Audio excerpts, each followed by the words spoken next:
Halo teman-teman, perkenalkan nama saya Sanderan.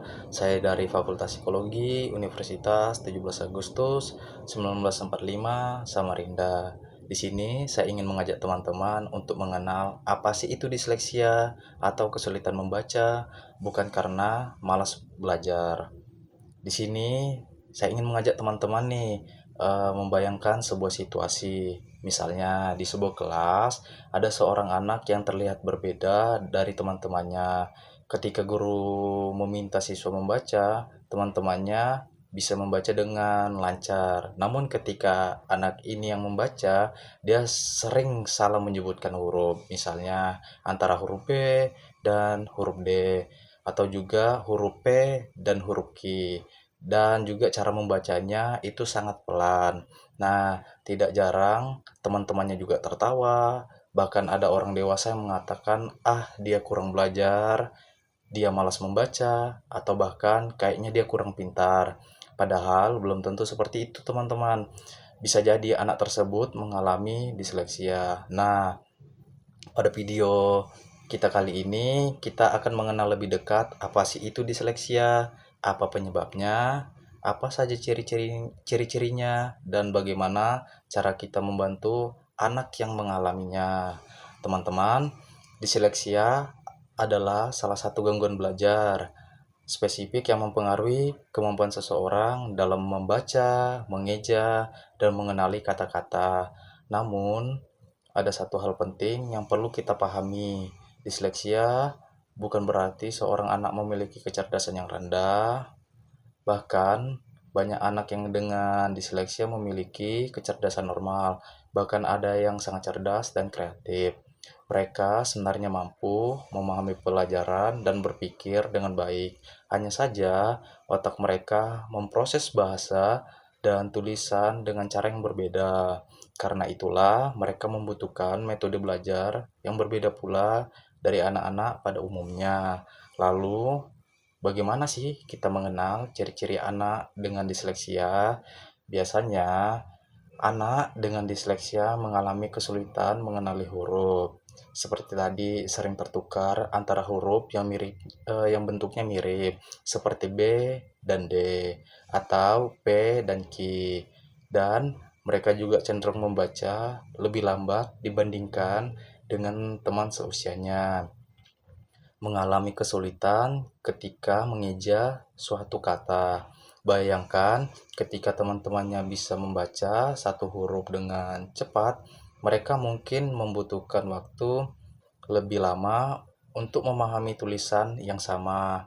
Hal ini sering membuat anak merasa minder atau kehilangan kepercayaan diri. Karena itu, penting bagi kita nih untuk memahami kondisi mereka daripada kita memberi label yang negatif. Mungkin teman-teman ada yang bertanya, kalau begitu apa sih penyebab disleksia itu?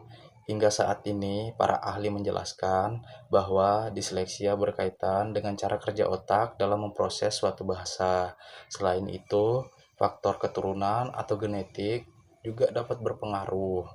Jadi perlu diingat, disleksia bukan disebabkan karena anak malas belajar, kurang berusaha, atau karena kesalahan orang tua dalam mendidik anak. Ini adalah kondisi yang memang perlu dipahami dan ditangani dengan tepat. Nah, sekarang mari kita bahas beberapa mitos yang masih sering kita dengar. Mitos yang pertama adalah bahwa anak dengan disleksia itu bodoh. Faktanya itu tidak benar ya teman-teman. Banyak kok orang sukses di dunia yang pernah mengalami disleksia namun tetap mampu meraih prestasi karena mendapat dukungan yang tepat. Mitos yang kedua adalah bahwa anak dengan disleksia hanya perlu dipaksa membaca lebih banyak. Faktanya, mereka membutuhkan metode pembelajaran yang sesuai, latihan yang bertahap, dan pendampingan yang sabar. Memaksa tanpa memahami kesulitan anak justru bisa membuat mereka semakin tertekan atau kesulitan dalam belajar. Lalu, apa yang bisa kita lakukan untuk membantu mereka? Sebagai orang tua, guru, maupun masyarakat, kita bisa mulai dengan hal-hal yang sederhana. Pertama, Jangan pernah membandingkan anak dengan teman-temannya. Yang kedua, bagaimana kita memberikan dukungan dan apresiasi atas setiap kemajuan yang mereka capai, walau sekecil apapun. Yang ketiga, gunakan metode belajar yang menarik seperti gambar, permainan edukatif, atau media visual yang dapat membantu mereka memahami materi dengan lebih mudah. Dan yang paling penting, berikan kesabaran serta pemahaman, karena seringkali yang dibutuhkan anak bukan hanya bantuan dalam belajar, tetapi juga dukungan agar mereka tetap percaya pada kemampuan dirinya. Teman-teman, dari pembahasan ini kita belajar bahwa tidak semua anak yang kesulitan membaca adalah anak yang malas atau kurang pintar. Bisa jadi mereka sedang berjuang menghadapi disleksia. Karena itu, daripada kita memberi label yang negatif, mari kita belajar untuk lebih memahami atau kita lebih mendukung dan membantu mereka berkembang sesuai dengan potensi yang mereka miliki.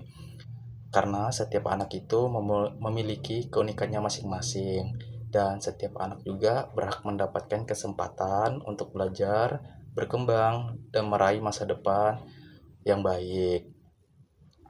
Nah, mungkin segitu saja informasi yang dapat saya sampaikan. Semoga apa yang saya sampaikan bisa bermanfaat dan dapat menambah pemahaman kita mengenai disleksia. Sampai jumpa di video berikutnya. Dadah.